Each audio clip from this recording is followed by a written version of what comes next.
है friends, welcome back to the channel GS study. तो आज हम भारत का भूगोल के अंतर्गत प्रायद्वीपीय भारत की नदियाँ पढ़ेंगे। ठीक है, आज हम पढ़ेंगे प्रायद्वीपीय भारत की नदियाँ, लेसन नंबर 14। लेसन नंबर 14 में पढ़ेंगे। इसके पहले हम हिमालय से निकलने वाली नदियाँ पढ़ चुके हैं। तो प्रायद्वीपीय भारत का पठार कहाँ आता है? ये हमारा हिमालय हो जाएगा। यहाँ से जो हिमालय निकल रहा है उसके बाद में आता है उत्तर भारत का मैदान। ठीक है, तो उत्तर भारत के मैदान के बाद में जो बचा हुआ हिस्सा होता है ये उत्तर भारत का मैदान हो जाएगा। यहाँ पर उत्तर भारत के मैदान के दक्षिण में जितना भी हिस्सा बचता है भारत का, राजस्थान से लेकर नीचे आ जाएगा आंध्र प्रदेश होते हुए केरल तमिलनाडु तक, उसे बोलेंगे प्रायद्वीपीय भारत का पठार या प्रायद्वीपीय भारत का या प्रायद्वीपीय भारत। ठीक है, तो यहाँ पर जितनी भी नदियाँ निकल रही है उनके बारे में पढ़ेंगे हम।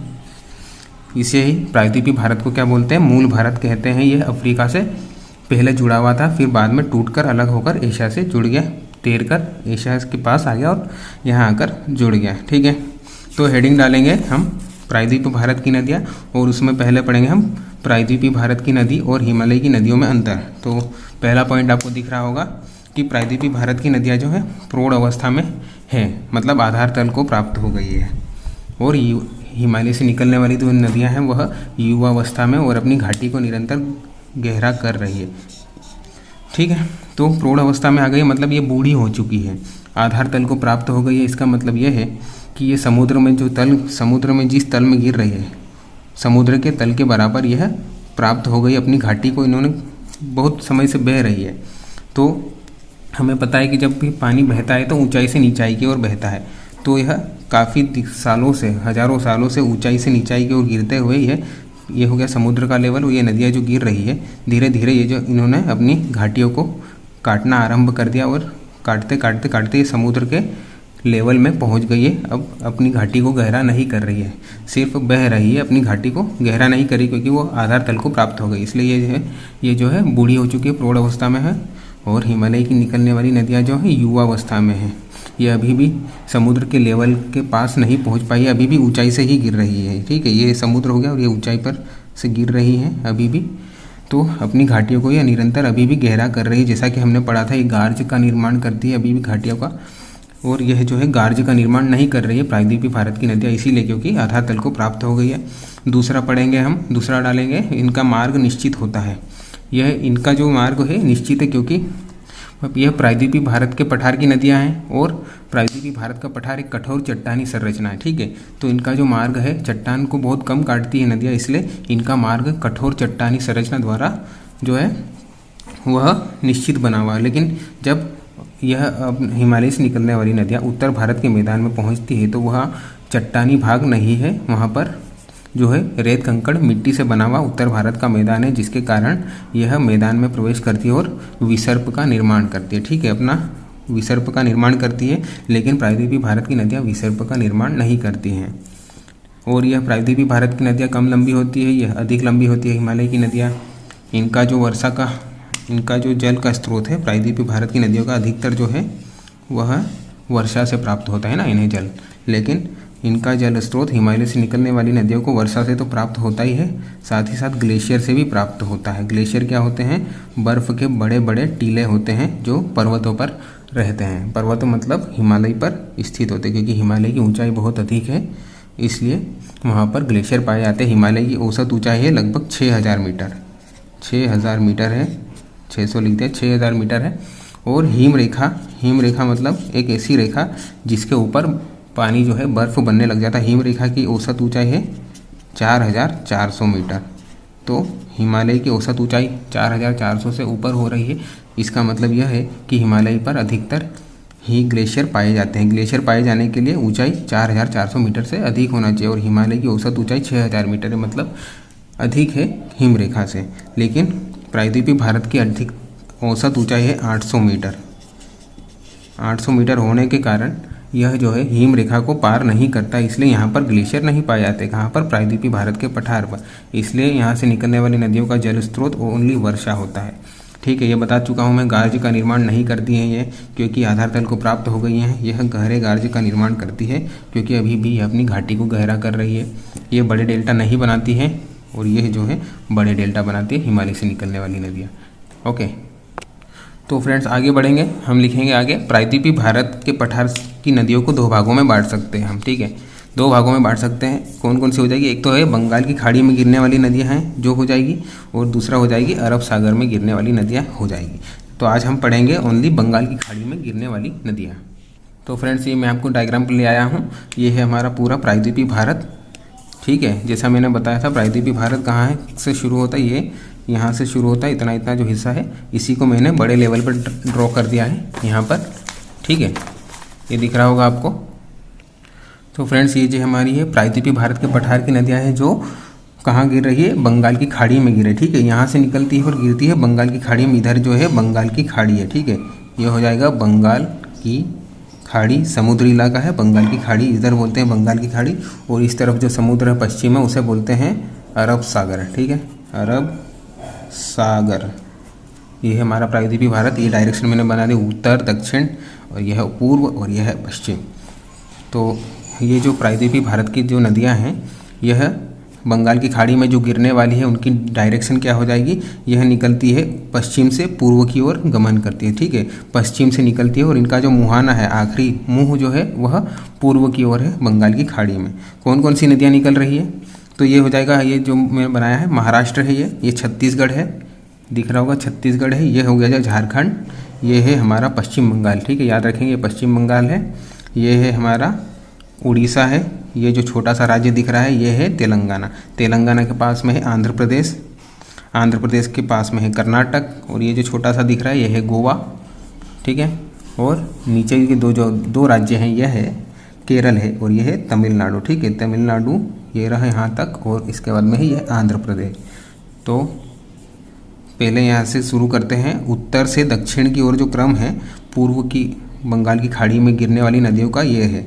पहले है, सबसे पहले हुगली नदी, दामोदर, हुगली नदी नहीं आएगा, हुगली नदी तो हिमालय से निकलने वाली नदी हो जाएगा, ठीक है। उत्तर से दक्षिण की ओर क्रम, पूर्व में बंगाल की खाड़ी में गिरने वाली नदियों का हो जाएगा दामोदर नदी, ये हो जाएगी स्वर्ण रेखा नदी, ये हो जाएगी वैतरणी, ब्राह्मणी, फिर आएगा महानदी, फिर आएगा गोदावरी नदी, फिर आएगी कृष्णा नदी, फिर आएगी पेन्नार नदी, फिर आएगी कावेरी नदी, फिर आएगी वेगाई नदी, और फिर आखिरी में आएगी ताम्रपर्णी नदी। ओके, तो अभी हम यहाँ का इतना एरिया कवर कर रहे हैं। तो बंगाल की खाड़ी में गिरने वाली नदियों में सबसे उत्तरी नदी हो जाएगी हमारी दामोदर नदी, ठीक है। दामोदर नदी में लिखेंगे हम कि दामोदर नदी जो है वह झारखंड में कहाँ से निकलती है, छोटा नागपुर के पठार से निकलकर किधर जाती है, यह पश्चिम बंगाल में हुगली नदी में मिल जाती है, ठीक है। दामोदर नदी रिफ्ट घाटी में बहती है, यह भी याद ध्यान रखना कि रिफ्ट वैली में बहती है दामोदर नदी। तो रिफ्ट वैली क्या होता है, आप पिछले वीडियो में जाकर देख लेना कि रिफ्ट वैली क्या क्या होती है। तो तीन नदियाँ जो है भारत की रिफ्ट वैली में बहती है, नर्मदा, ताप्ती और दामोदर, ठीक है। दामोदर निकल रही है छोटा नागपुर के पठार से। उसके बाद में आती है हमारी स्वर्ण रेखा नदी, ठीक है। यह दामोदर के दक्षिण में स्थित है, यह भी कहाँ से निकल रही है, छोटा नागपुर का पठार से, झारखंड से निकलती है। तो झारखंड से निकलकर पश्चिम बंगाल में होते हुए यह उड़ीसा में आती है, उड़ीसा है, उड़ीसा में अपना मुहाना बना देती है, ठीक है। उड़ीसा में बंगाल की खाड़ी में मिल जाती है। इस जमशेदपुर जो है स्वर्ण रेखा नदी पर ही स्थित है, ठीक है। जमशेदपुर जो है कहाँ पर, झारखंड में जमशेदपुर जो है स्वर्ण रेखा नदी पर ही स्थित है। और स्वर्ण रेखा नदी के पास में बहुत सारी इंडस्ट्रियल एरिया होने के कारण वह अपना गंदा जल जो है स्वर्ण रेखा नदी में गिरा देते हैं, जिसके कारण यहाँ पर जीव जंतु, इस नदी में जीव जंतु बहुत कम पाए जाते हैं। इसलिए स्वर्ण रेखा नदी को क्या बोलते हैं, जैविक मरुस्थल भी बोलते हैं या जैविक मरुस्थल भी बोलते हैं, ठीक है। मतलब वहाँ पर जीव नहीं पाए जाते हैं, इसलिए जीवों का मरुस्थल है, वो बहुत कम जीव पाए जाते हैं। उसके बाद में आती है हमारी वैतरणी नदी, ठीक है। इसके पहले मैं बता दूं आपको कि दामोदर नदी जो है वह दो राज्यों में बहती है, झारखंड और पश्चिम बंगाल में। स्वर्ण रेखा नदी जो है 3 राज्यों में बहती है, झारखंड में बह रही है, पश्चिम बंगाल में बह रही है और हमारे उड़ीसा में भी बह रही है। इसे जैविक मरुस्थल कहते हैं, बताते हैं। जमशेदपुर इसके किनारे पर स्थित है, ठीक है। आगे बढ़ते हैं, वैतरणी में पढ़ेंगे हम। वैतरणी नदी कहाँ से निकल रही है, दिख रहा होगा, ये तो हमारे उड़ीसा से ही निकल रही है और उड़ीसा में ही बंगाल की खाड़ी में गिर रही है, ठीक है। इतना याद रखेंगे, वैतरणी जो उड़ीसा में क्योंझर के पठार से निकल रही है और वहीं गिर जाती है। अगर क्वेश्चन आ जाता है दामोदर, स्वर्ण रेखा, वैतरणी नदी में से कौन सी नदी उड़ीसा से निकलकर उड़ीसा में ही खत्म हो जाती है, तो आंसर आएगा वैतरणी नदी, ठीक है। आगे पढ़ेंगे, ब्राह्मणी नदी लिखेंगे, हेडिंग डालेंगे, 4 नदियाँ हो जाएगी। ये 3 नदियाँ जो है कहाँ से निकल रही है, छोटा नागपुर के पठार से, ठीक है। रांची के समीप से निकल रही ब्राह्मणी नदी छोटा नागपुर के पठार से और उड़ीसा में अपना मुहाना बना देती है, ठीक है। ये 3 नदियाँ हो जाएगी छोटा नागपुर के पठार से निकल रही है। और चौथी नदी जो है वैतरणी नदी, वह उड़ीसा से ही निकल रही क्योंझर पठार से। आगे हेडिंग डालेंगे, अब लिखेंगे हम महानदी के बारे में। महानदी कहाँ से निकल रही है, छत्तीसगढ़ राज्य से निकल रही है, ठीक है। छत्तीसगढ़ राज्य से निकल रही है महानदी। कहाँ से, दंडकारण्य के पठार, ये छत्तीसगढ़ राज्य हो गया। यहाँ पर दंडकारण्य पठार है, वहाँ के सिहावा से निकल रही है, ठीक है। सिहावा जिला है एक, वहाँ से निकल रही है। और कहाँ चलती है महानदी, चलकर आती है सीधा उड़ीसा में आ जाती है। उड़ीसा दिख रहा है आपको, उड़ीसा में आकर अपना मुहाना बना लेती है, ठीक है। कहाँ पर मुहाना बनाती है, कटक के पास अपना मुहाना बनाती है और वहीं पर डेल्टा बनाती है। यहाँ पर कटक है, कटक के पास अपना डेल्टा बना लेती है। तो महानदी जो है उस पर हीराकुंड बांध और टिकरापारा बांध भी बना हुआ है, याद रखेंगे, हीराकुंड और टिकरापारा बांध। हीराकुंड बांध जो है भारत का सबसे लंबा बांध है, याद रखेंगे, हीराकुंड बांध लंबा बांध है भारत का और महानदी पर स्थित है। महानदी जो है वह धान की खेती के लिए प्रसिद्ध है, इसलिए छत्तीसगढ़ में, यहाँ इसके आसपास के क्षेत्र में बहुत धान की खेती होती है, इसलिए छत्तीसगढ़ को धान का कटोरा भी कहते हैं। धान मतलब चावल की खेती, ठीक है। तो आगे बढ़ेंगे, अभी हम बढ़ेंगे। अब हम देखेंगे गोदावरी नदी और कृष्णा नदी को देखेंगे, ठीक है। ये रही गोदावरी नदी हमारी और दूसरी है कृष्णा नदी। तो दोनों निकल रही है कहाँ से, महाराष्ट्र से निकल रही है। गोदावरी नदी जो है वह नासिक के निकट त्र्यंबक नामक एक पहाड़ी है, ठीक है। त्र्यंबक नामक पहाड़ी है, वहाँ क्या नाम है उसका, त्र्यंबक या त्र्यंबकेश्वर बोलते हैं ना जिसे। तो नासिक में के निकट त्र्यंबकेश्वर पहाड़ी से निकल रही है। यह त्र्यंबकेश्वर पहाड़ी जो है पश्चिमी घाट के अंतर्गत आती है, ठीक है। यहाँ पर जितनी भी पहाड़ियों से निकलेंगे उसे हम बोलेंगे पश्चिमी घाट पर्वत की त्र्यंबक पहाड़ी से निकल रही है, ठीक है। त्र्यंबक पहाड़ी से निकलती है और सीधा जो बहती है, पहले आती है ये महाराष्ट्र से होती हुई घुसेगी यह तेलंगाना में। छोटा सा जो राज्य है तेलंगाना है, तेलंगाना से आ जाएगी हमारा आंध्र प्रदेश में, ठीक है। आंध्र प्रदेश में विजयवाड़ा में आ जाती है। यहाँ पर जो मुहाना बनता है उससे, यहाँ पर जो शहर स्थित है उसे विजयवाड़ा नहीं है यहाँ पर। तो यहाँ पर जो है राजमुंद्री के समीप अपना डेल्टा बनाती है, ठीक है। कौन सी नदी, गोदावरी नदी आंध्र प्रदेश में राजमुंद्री के समीप अपना डेल्टा बनाती है। 3 राज्यों में बहती है। कौन कौन से राज्य हैं, महाराष्ट्र, तेलंगाना और आंध्र प्रदेश। ये देखिए आंध्र प्रदेश में घुस गई, यहाँ पर है राजमुंद्री और यहाँ पर बंगाल की खाड़ी में गिर जाती है, यहाँ डेल्टा बनाती है। और गोदावरी नदी को जो है यह दक्षिण भारत की सबसे लंबी नदी है, याद रखेंगे। हमारा जो दक्षिण भारत है या प्रायद्वीपीय भारत का पठार है उसकी सबसे लंबी नदी है, ठीक है। भारत की सबसे लंबी नदी गंगा नदी है और प्रायद्वीपीय भारत के पठार की सबसे लंबी नदी हो जाएगी गोदावरी नदी हो जाएगी, ठीक है। इसकी लंबाई है 1465 किलोमीटर, 1465 किलोमीटर। राजमुंद्री के समीप अपना डेल्टा बनाती है, दक्षिण भारत की सबसे लंबी नदी है और इसे बूढ़ी गंगा भी कहते हैं, बूढ़ी गंगा भी कहते हैं। इसकी सहायक नदियाँ हो जाएगी प्रवरा, पूर्णा, वेन गंगा, पेन गंगा, प्राणहिता, इंद्रावती और मंजीरा, ठीक है। आगे मैं आपको बता दूंगा मैंने नोट्स कैसे बनाए, उसके आधार पर लिख लेना। प्रवरा, पूर्णा, वेन गंगा, पेन गंगा, प्राणहिता, इंदिरा और मंजीरा इसकी सहायक नदियां हैं। और एकमात्र जो दक्षिण से आकर, ये सारी जो नदियां ये उत्तर से आकर मिल रही, ठीक है। प्रवरा यहाँ से आ रही है, पूर्णा आ रही है, वेन गंगा आ रही है, पेन गंगा आ रही है। एकमात्र दक्षिण से आकर यहाँ से कौन सी नदी मिल रही है, उसका नाम है मंजीरा नदी। याद रखना ये इंपॉर्टेंट है कि गोदावरी में एकमात्र दक्षिण से आकर मिलने वाली सहायक नदी है मंजीरा और इसकी सबसे बड़ी सहायक नदी हो जाएगी वेन गंगा, ठीक है। और सबसे पूर्वी सहायक नदी हो जाएगी इंद्रावती, यहाँ पर मिल रही इंद्रावती, उसके बाद में ये जो है समुद्र में गिर जाती है। याद रखेंगे इंद्रावती सबसे पूर्वी सहायक नदी है। उसके बाद में आती है हमारी कृष्णा नदी, ये 2 इंपॉर्टेंट नदियाँ हैं। कृष्णा नदी भी कहाँ से निकल रही है, महाराष्ट्र में महाबलेश्वर से निकल रही है। महाबलेश्वर से निकलकर 4 राज्यों में बहती है। यह कौन कौन से राज्य हो जाएगी, महाबलेश्वर पहाड़ी है एक, वहाँ से निकलकर 4 राज्यों में बहती है। एक तो हो जाएगा महाराष्ट्र, दूसरा हो जाएगा ये कौन सा राज्य हो गया हमारा, कर्नाटक, ठीक है। ये महाराष्ट्र, कर्नाटक, फिर ये तेलंगाना को भी थोड़ा सा टच कर रही है, उससे निकलकर आंध्र प्रदेश में बह जाती है, ठीक है। कौन सी, कृष्णा नदी, ठीक है। आंध्र प्रदेश में कहाँ पर, विजयवाड़ा के समीप अपना डेल्टा बनाती है, ठीक है। तो कृष्णा नदी और गोदावरी नदी जो है बहुत पास पास स्थित है। इनके डेल्टा के क्षेत्र में एक कोलेरू झील स्थित है, ठीक है। कोलेरू झील कहाँ पर स्थित है, यह है हमारी आंध्र प्रदेश में स्थित है, याद रखना कोलेरू झील, ये दिख रहा होगा आपको, कोलेरू झील आंध्र प्रदेश में स्थित है और दोनों के डेल्टा के बीच में स्थित है, गोदावरी और कृष्णा नदी के डेल्टा के बीच में स्थित है। तो कृष्णा नदी जो है दक्षिण भारत की दूसरी सबसे लंबी नदी, याद रखेंगे 1400 किलोमीटर इसकी लंबाई महाबलेश्वर से निकलती है और 4 राज्यों में बहती है। ठीक है, आगे बढ़ते हैं। आगे पढ़ेंगे हम पेन्नार नदी जो है, पेन्नार नदी के लिखेंगे कर्नाटक से निकल रही है। कौन सी पहाड़ी से निकल, इस पहाड़ी का नाम क्या है, नंदीदुर्ग पहाड़ी। ठीक है, याद रखेंगे नंदीदुर्ग पहाड़ी से निकल रही है और आंध्र प्रदेश में बंगाल की खाड़ी में गिर जाती है। ठीक है, इसके बारे में इतना ही लिखेंगे। कृष्णा और कावेरी नदी के बीच में कौन सी नदी बह रही है, पेन्नार नदी। ठीक है, ये हो गया कृष्णा नदी और कावेरी नदी के बीच में पेन्नार नदी बह रही है। आगे लिखेंगे कावेरी नदी के बारे में लिखेंगे। कावेरी नदी कहाँ से निकल रही है, कर्नाटक में ब्रह्मगिरी पहाड़ी से निकल रही है। ये हो गया ब्रह्मगिरी पहाड़ी से निकलकर कहाँ बह रही है, कर्नाटक से तमिलनाडु में बह रही है। ठीक है, 2 राज्यों में बहती है, कर्नाटक और तमिलनाडु। लेकिन इसका जल ग्रहण जो क्षेत्र है, कहाँ कहाँ से जल एकत्र करे, कौन कौन सी इसकी जो सहायक नदियाँ हैं 4 राज्यों से आ रही है। कौन कौन से हो जाएंगे, कर्नाटक हो जाएगा, तमिलनाडु हो जाएगा, 2 तो हो गए, आंध्र प्रदेश से भी आ रही है इसकी सहायक नदियाँ और केरल में से भी आ रही है। ठीक है, जल ग्रहण क्षेत्र इसका 4 राज्यों में हो जाएगा। तो आगे ये वर्ष भर बहने वाली नदी है कावेरी नदी। सिर्फ एक ही जो नदी है प्रायद्वीपीय भारत के पठार की जो वर्ष भर बहती है, कावेरी नदी हो जाएगा। तो कावेरी नदी पर 2 जलप्रपात बनते हैं, शिव समुद्रम और होगनकल। ठीक है, 2 जलप्रपात बनते हैं कावेरी नदी पर। ठीक है, कौन कौन से, एक तो हो जाएगा शिव समुद्रम और दूसरा हो जाएगा होगनकल। होगनकल इंपॉर्टेंट है, याद रखना।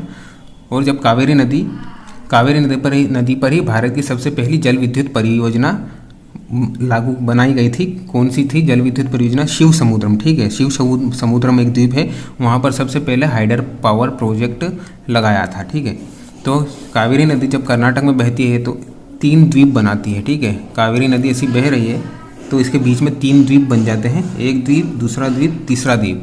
जमीन आ जाती है बीच में। तो पहला द्वीप है उसका नाम है शिव समुद्रम, दूसरा है श्रीरंगम और तीसरा है श्रीरंगपट्टनम। ठीक है, तो शिव समुद्रम, श्रीरंगम और श्रीरंगपट्टनम 3 द्वीप स्थित हैं कावेरी नदी पर। आगे पढ़ेंगे, 2 नदी बची हमारी, वेगाई नदी। वेगाई नदी निकलती है वरुशनाल पहाड़ी से।